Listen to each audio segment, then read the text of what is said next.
Netflix might be coming to Australia, but would we want what they deliver? And Ultra HD, is it all dressed up but nothing to watch?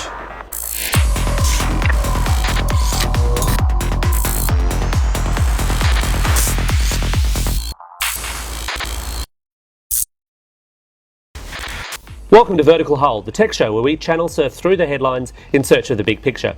I'm Alex Kidman, and this is my partner, the man with the plan, Adam Turner. Adam, give us a quick flick through what's new in tech. Pay TV giant Foxtel has announced that it's going to branch out next year and become an internet service provider. It's going to offer home phone, pay TV and internet access in a triple play that it hopes will let it compete with Telstra and Optus. Of course, the missing piece from the puzzle is mobile phones, and it'll be interesting to see if Foxtel does a deal with a mobile provider so it can offer a truly rounded package.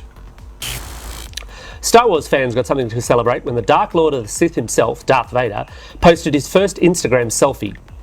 I'm not going to ask how and why they had iPhones a long time ago in a galaxy far, far away, because frankly, the evil empire jokes kind of write themselves. I'm a little bit curious why a man quite so mechanical wouldn't be using an Android device, and for that matter, how he's actually operating the camera shutter with a mechanical hand through gloves. Telstra is the latest major internet player to abandon those annoying captcha tests on its website. Those squiggly words and lines that supposedly distinguish man from machine are really more of a hassle for people than they are for spammers and spam bots. Thankfully, now they're out of the way, we can all get back to trolling each other on the internet like the good old days. Amazon's developed an amazing system to deliver lots and lots of marketing hype and maybe packages via drone, although it promises to still lose them at a regular rate. It's just that the excuses will be different. They'll be, the drone got shot down, or it decided to fly south for winter. And that's the news bites for this episode. Now over to Adam to talk ultra high definition television. Adam, what's your definitive gripe here? I'm not sold on it. Like I said, you're paying top dollar to be an early adopter when there's nothing to adopt yet. Why am I going to pay that much money for a television when in a couple of years I can get that television for a lot cheaper and there'll actually be some content for it? The networks aren't going to touch Ultra HD. They're barely touching HD. It's not going to come on disc. It's going to be a long time in Australia before they can deliver it over the internet. So why am I paying top dollar for this television? I'm not sold. I'm not convinced it's worth getting in yet. So when you say top dollar, how much money are we talking? Oh, well, the ones that I've seen, the cheap one was $5,000. It kind of starts at about $5,000 for the cheaper brands, depending on how big you want to be. I saw a 65-inch Ultra HD television for under $5,000. Wasn't exactly the best television I've ever looked at. When you get to this size, what you're paying for is video processing. You get a cheap brand that can't do a good job of upscaling your picture, and everything's going to look terrible. So if you're going to spend money on Ultra HD and get a really big television, you've got to spend even more money and get a really good one. And at that point, it's why am I spending this much money on a television that there's nothing I can watch on yet? Yeah, I mean, I think I agree with you. It's kind of a rough time to buy a TV because there's lots of cheap and decent but not great TVs in the bottom end. Yeah. And then you've got these high-end monsters and, you really are paying the price of a family car for them. Well, if I was going to spend that much money on a television, I'd rather put it towards picture quality rather than resolution. Some people think all there is to picture quality is the number of pixels on the screen. But you can tell, you go down to JB Hi-Fi and have a look on the shelves, there's a difference between 1080p and 1080p, It's all about that back-end processing. So put your money into that. Put your money into a really good LED TV, or even think about something like OLED and get yourself a 50-inch 1080p OLED that's going to look absolutely amazing, rather than go for this higher stuff and have to sacrifice and everything else and still have nothing to watch on it. You're still going to be watching the same Blu-ray movies on it as before anyway. I agree with you on the OLED. The best pictures I've seen out of current cutting-edge TVs have been OLEDs. They're not exactly cheap though either, are they? No, they're not, but they're going to get cheaper. And if I was putting top dollar towards something, I'd be wanting to put my money towards something like that. Even off OLED, I want to be putting my money towards video processing, to good backlighting, to, like I said, LED, rather than just extra pixels for the sake of extra pixels. I'm not paying for pixels I can't use. I'm fussy like that. I will not pay for pixels I can't use. Well, they're there. They're just resting, really. Yeah, they're resting. But while they're resting, I've spent top dollar on them. I could have kept that money in my pocket, and then put it this way. I could get a television now for $5,000, or get a $2,000 1080p one that looks just as good for Blu-ray. and then in a couple of years' time, for $3,000, I can get a better Ultra HD TV than what I could buy today. So in the same period of time, I spent $5,000 and I've ended up with a better Ultra HD television at the end. There's no point in being an early adopter. All you're doing is doing everyone else a favor by hopefully helping drive the price down. So if you've got, money burning a hole in your pocket, be my guest, buy one, but don't come running to me complaining when you say there's nothing to watch.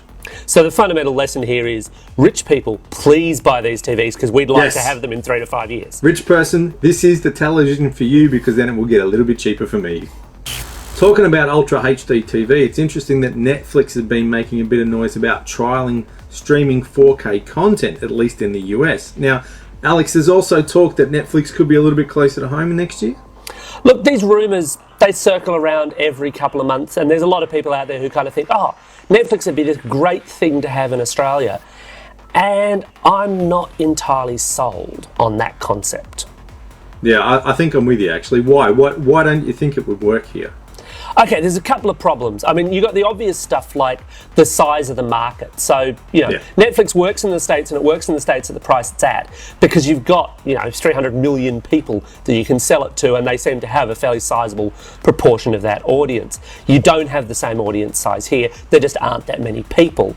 But the bigger problem that they've got is that Netflix didn't exactly emerge as a whole thing in the US either, but if it came to Australia, you're actually talking a market where a lot of the rights that it wants, a lot of the rights that it's going to want to gobble up, or even that it actually currently offers for its US service, are already bought and paid for. Yeah. Foxtel's got them, the ABC's got them, Nine's got them, Seven's got them, Ten's got them, SBS has got them, and they've got the internet streaming rights for them. And this means that, potentially speaking, and I mean obviously anything is possible, but potentially speaking, if they launched a Netflix here, it could well be a Netflix Lite. Not the Netflix that you get from the States, but the Netflix that you get in Australia with the rights that they've been able to get. Exactly. I couldn't see a Netflix actually being that much better than a QuickFlix here. It's going to cost more like QuickFlix does, and you're going to get less. QuickFlix, people might knock them, but they are doing everything they can to get the rights deals they can here. Netflix might have a bit more grunt, but anyone who thinks that Netflix is going to open their doors here magically and we get everything that they've got in the US is dreaming. It's definitely not going to work that way. Yeah, and in fact, I mean, it could backfire even on those early adopters, the people who swear by Netflix now. Because right now, Netflix, it's in their terms and conditions, but they don't exactly seem to care if you pay for a Netflix account with an Australian credit card. No, they deliberately changed that. A couple of years ago, they didn't take an Australian credit card, and they went, oh, what's that? And looked the other way, and now you can go in with your Visa card and they'll take your money. So that tells you a lot. Yeah, but the thing is, they launch locally, you can bet they will flip-flop back the other way. And suddenly it'll become a lot harder to pay for a US account, which may well, of course, offer you more for less money. It's kind of tough. And equally, even looking at the stuff, there's a lot of stuff on US Netflix which is terribly US specific. And if you're not American, if you're not interested in that kind of history of TV stuff, it's not as compelling. Presumably, they'd be replacing that with, classic Australian series. So to be every episode of Kingswood Country or Hey Dad or Lay the Money on the Fridge, yeah. Bob Morrison. Yeah, there's problems. Classic, the good stuff. Yeah, there's issues there because you'd certainly. Yeah. I mean, if I was from a business perspective, if I wanted to launch it, I would want to launch it with some Australian content to appeal to the local audience. And then again, you get into areas like sports where millions of dollars have already been paid to the big codes, and Netflix would have to spend an absolute fortune even if the rights became available. Could they get into bed with someone here like Foxtel maybe? Well, they kind of already are. Netflix produced the Kevin Spacey version of House of Cards and showed it all at once on Netflix in the States. Foxtel then came and bought the rights to that a little while later. So there's already a commercial relationship there. But having said that, Foxtel are kind of preempting that. They've already got their IPTV plays. They've got Foxtel Go if you're an existing subscriber. So they're out Netflixing Netflix, and admittedly they're out Netflixing Netflix at a much higher total cost, but then it's a different kind of proposition. Netflix is catch-up TV, is catch-up movies, and then its own small bank of original programming, where Foxtel is doing live sports and doing a lot of other stuff. And this is not meant to be a shill for Foxtel per se, but it is a different kind of product offering. Well, I mean, it's easy to bag Foxtel, and personally, I don't think it's worth the money.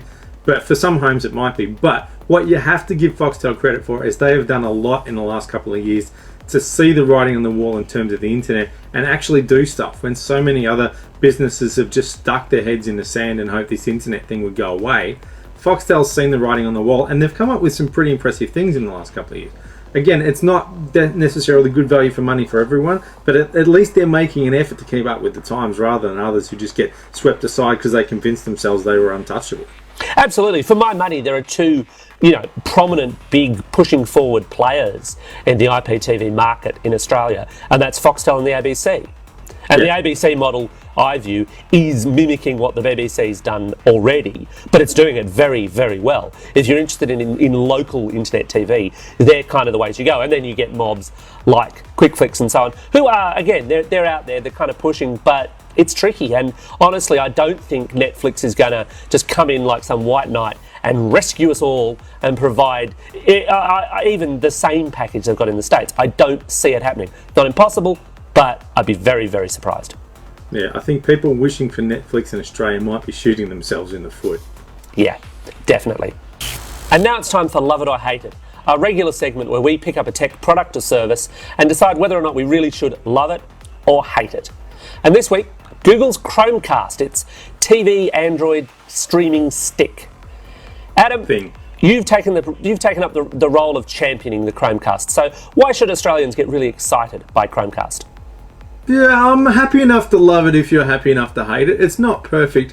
I think where it really stands out is if you're trying to stream stuff from your television. If you're interested in Netflix, don't worry about it. It's more trouble than it's worth. But what the Chrome Stick does beautifully, a bit like if with an Apple TV, is you've got a Chrome tab open on your computer. You think, gee, I want to watch this on my television. There's a little icon up in the corner. You click that icon and bang, it's on your TV.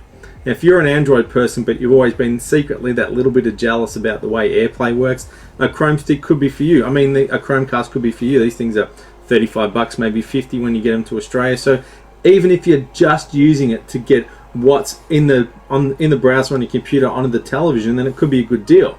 And if you have hassles getting your catch-up TV and all that on your television because your games console won't play this and your Blu-ray player won't play that and blah blah blah, just put it all on your computer, bang, straight on your television. So from that perspective, I love it. It's one of the slickest things I've seen, apart from, we'll say, AirPlay and an Apple TV, which is going to cost you more than double to get your foot in the door. Yeah, look, I think the thing with Chromecast is, yes, it's cheaper, but it fits in that cheap and cheerful category for the moment, especially because it's not actually an official Australian product. You mentioned Netflix. It's baked into the Chromecast, but you can't access it from Australia. You've got to do all sorts of really complicated VPN stuff. You can, but you've got to bend over so far backwards that your head nearly goes up your bum. Absolutely, absolutely. And that's a very uncomfortable viewing position. It really is. It's an uncomfortable way to watch television, I can tell you. And the thing is, the comparison to the Apple TV is a fair one, but I think the Apple TV experience is a lot smoother. I guess if you're really into your Google Play movies, it's okay. And the Chromecasting from tabs is clever, but it doesn't always work. And this is true actually of the Chromecast itself. It doesn't always work. And it's of that style of set-top box where if it doesn't work, you've actually kind of got to pull it out and start again and see whether or not it's doing. And for TV, that's a real pain in the butt. And if you've already got your head up there, it's going to be even worse. Well, that just about wraps it up for this episode of Vertical Hold. We'll see you again in a fortnight. You stay classy, San Diego.